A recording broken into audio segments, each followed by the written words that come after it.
Video games have been a valuable form of entertainment since 1958, starting with Tennis for Two, created at Brookhaven National Laboratory on Long Island, transferring to arcade games with Computer Space, created by Nolan Bushnell in 1971, and finally to the first commercial video game console, the Odyssey, in 1972. At first, video games were simple and did not have much of a story. All you had to do was blast away the Space Invaders and you won.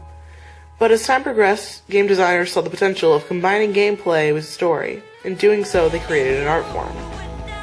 A definition of art is the expression or application of human creative skill and imagination, typically in a visual form such as painting or sculpture, producing works to be appreciated primarily for their beauty or emotional power.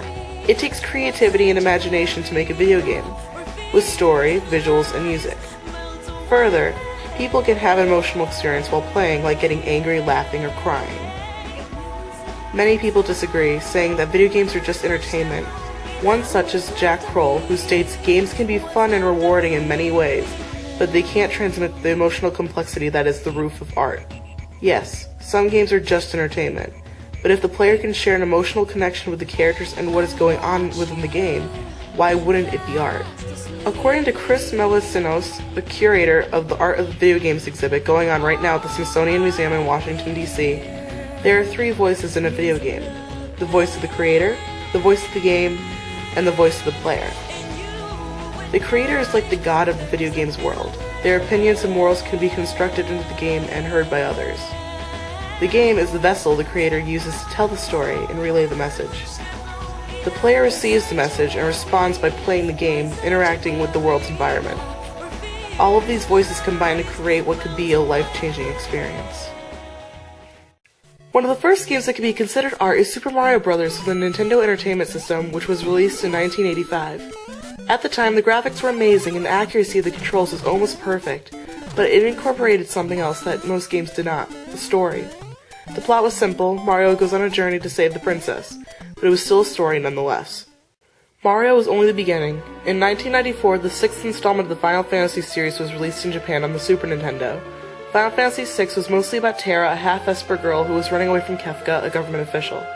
Along the way, she meets many interesting characters, including Locke, a treasure hunter, and Celes, ex-general of the Empire. After Locke saved Celes from the Empire, love started to blossom between the two, but Kefka destroyed the world, people were killed, and land masses were distorted.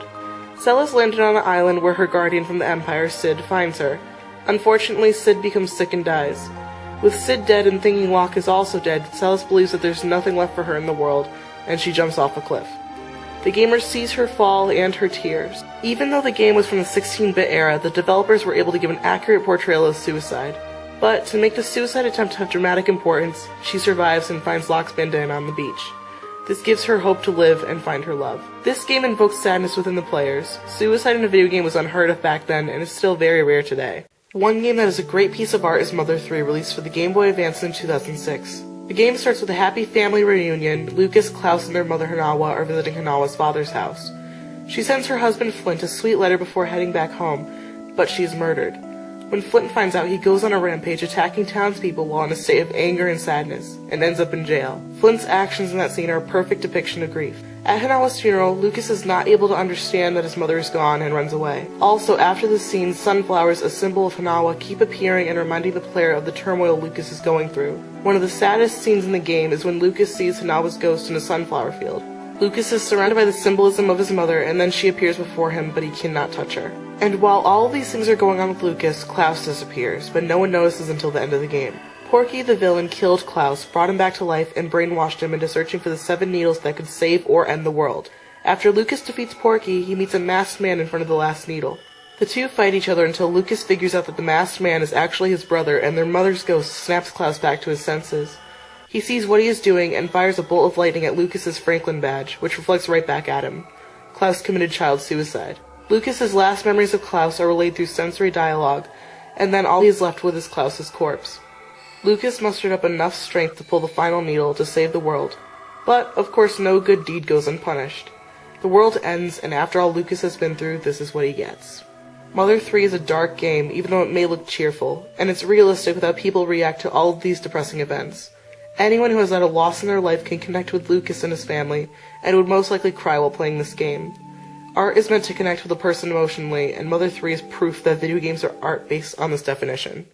A more recent artistic game is Square Enix's The World Ends With You, released in 2008 on the Nintendo DS. 15-year-old Neku Sakuraba wakes up in the middle of the Scramble Crossing in Shibuya, Tokyo. He soon finds out that he is dead and now part of the Reaper's game, a week-long fight for a second chance at life. He can't remember anything except his name, and then meets Shiki Misaki, who forces Neku to make a pact with her. Together, Neku and Shiki have to fight the Noise, monsters that the Reapers send in an attempt to kill them off. Shut up! Stop talking! Just go the hell away. In the beginning, Neku refuses to socialize with Shiki, and it actually leaves her behind multiple times. When they meet another pair of players, Beat and Rhyme, Neku's attitude ends up driving them away, even though they need to work together to survive in the game. As the week goes on, Neku and Shiki's bond as partners is tested.